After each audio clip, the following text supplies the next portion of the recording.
কেমনে যে মারছে, কয়টা পোলাপানের মারছে, এটা দেখছেন? কত মানুষ খারাই রয়েছে, একটা মানুষ কি ধরতে পারলো না?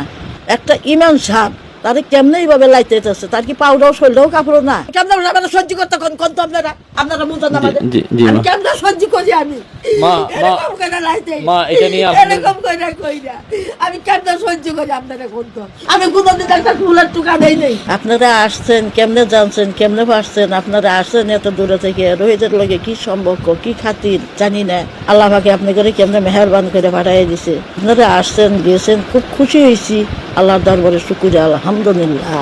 আমি মানুষের বাসায় যেমনি চলছি, চলে আমি এই 3 মানুষকে মাদ্রাসায় লেখাপড়া করাইছি।